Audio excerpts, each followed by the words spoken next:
Abdeslam Badr, and I am from Morocco. I'm a social scientist, and currently I'm an associate professor at Mohammed V University in Rabat. My research focuses on gender, migration, and youth policy, specifically within the framework of strategic foresight for policy development. Uh, this is among other things, and also I am one of the ASLP Inaugural Fellow back in 2015.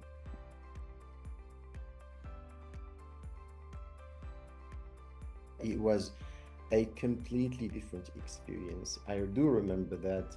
I think there is even an interview back then, which is also on YouTube, ASLP YouTube channel, where I was expressing my appreciation, but also my surprise at the structure, the techniques, the method that was used. I mean, at, at first, my expectation, I think, was just I was just going to another workshop that similar to the several ones I've been to before, but like no, it was totally different. I first of all, when you are the first or among the first people to do something, there's so much excitement, a lot of questions, and the networking. We met a lot of young fellow African scientists. It was so exciting because we do meet a lot of fellow African scientists, but it has always been somewhere in the big north, either in Europe or North America or whatever. So that was the very first time we actually met with like a bunch of great, motivated young African scientists within Africa talking about science about and for and in Africa. So I think that was really very special moment. It was a week long. The process itself was very unclear, and I think that what made it also more exciting because I remember the facilitators themselves, they did not provide us with so much detail about the process we had to go through. The only thing they asked us to do is to trust them, and we did actually trust them, and I think none of us was actually disappointed by the outcomes at the end. I think the process, the method was really very innovative. I think it was great. First of all, I mean, as I said, the process. I mean, before I went to the ASLP, I've been myself a trainer, and of course, I've been a teacher, teaching for several years before I joined the ASLP. So when I joined the ASLP, I was not looking at it only from the perspective of someone who was there to learn about leadership, but I was also paying so much attention to the method that was used, because for me it was very informative and I saw it as an opportunity to inhale some of the techniques that I could be using. So my participation was not only focused on the project that we were supposed to do. I had the pleasure to work with one of the South African fellow researcher, Sorel, and we worked on a very good project on uh, uh, female scientists within Africa, and we established kind of comparative study between Morocco and South Africa. So that was at the level of the project we had to work on for the year long. But then, other than that, I mean, for me, as I said, I was so much also interested in the implementation method and the techniques that I found them really very, very informative, and I learned a lot from them. And I collected more than 1,000 post-it notes, and then we create kind of like data from those post-it notes, and then we developed them into, a conceptual note for a book, and we started working the book, and also got in touch with the No Innovation back at that time. I don't know what its name now. And I also asked them for further descriptive material about the method, because I also wanted or needed to integrate them in the book itself. And I received positive feedback from them. But again, so that was my participation. So you could say that it was very fruitful because um, I worked on three parallel projects. The one that I had to work on with my colleague, my fellow, and then also look at the techniques and try to see how much I could learn from them, and then take them to my teaching career, and also the research project that I was hoping to materialize into a book on leadership, science leadership in Africa.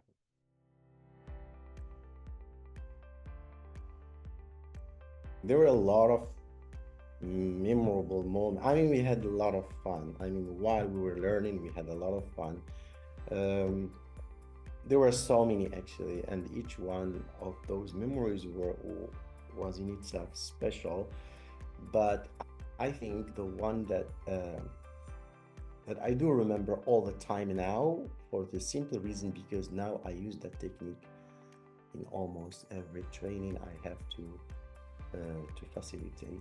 It was the moment when we had to do the painting, and it was a very nice moment because we had so much fun silently, because we were not supposed to talk or say anything. And but there were other mini, but that was this one was more special because I've been using it since then.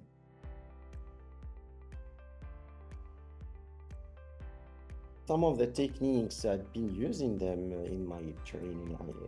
I also conduct a lot of capacity building training at the level of Europe, and also in the Balkan region, where I train young professionals or teachers, or sometimes also students, where I deliver a training on foresight technique for policy development, but I try to use some of the techniques that we were exposed to at the ASLP. So that's one of the ways I've been using some of the techniques up to today, actually.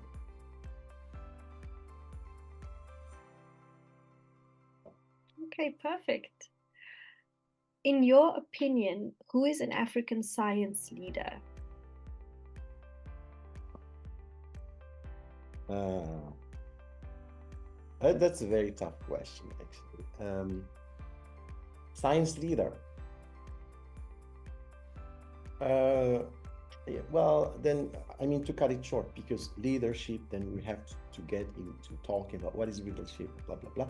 But look, I think since we're talking about ASLP in itself, and since I hope that some of the new ASLP fellows will be looking at this video, I would like them uh, to look just around them, because there are a lot of leaders, science leaders that you could see and learn from and aspire from. And one of them, I think, is Bernard Sleeper, that I would think that they should look at him at that.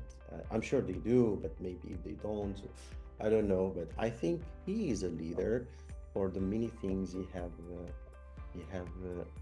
not accomplished, but actually delivered to the community around him, and also to young African and beyond African scientists. So I think we have a very life example, and we are lucky that we interact with him and don't know him.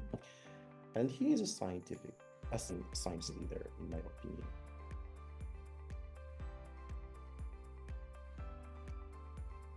Well, first of all, happy 10 years anniversary, ASLP.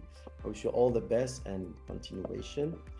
Well, science community, and also maybe decision makers and policy makers in Africa, I hope that they're familiar with the ASLP initiative. If they don't, I hope they will get to know it, and maybe this is a shared responsibility between them and also ASLP itself, to make itself known among policymakers and decision makers, so that it get more support, and so that it would live longer. So I think my first message would go to the decision makers in Africa to support such an initiative in different ways possible, be that politically, administratively, logistically. This is a great initiative. It has a great fruitful results. Maybe we cannot see or measure those results concretely or in a short term, but it does have great outcomes, not only on those young individuals and young scientists, but also on their, surrounding communities. So I do hope that the science community within Africa would pay attention to such an initiative, encourage it, duplicate it, and make it live longer, or make it possible, or pave the way for it to live longer. That's my message to the decision makers. For the scientific community, I hope that they could support it in any way possible, either through their expertise or promoting it or hosting these fellows while they are doing their 1 year fellowship within the program.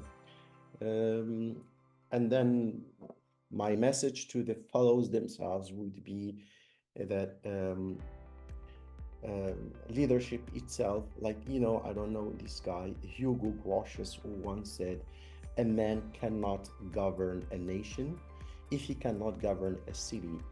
He cannot govern a city if he cannot govern a family, and he cannot govern a family if he cannot govern himself, and he cannot govern himself unless his passions are subject to reason.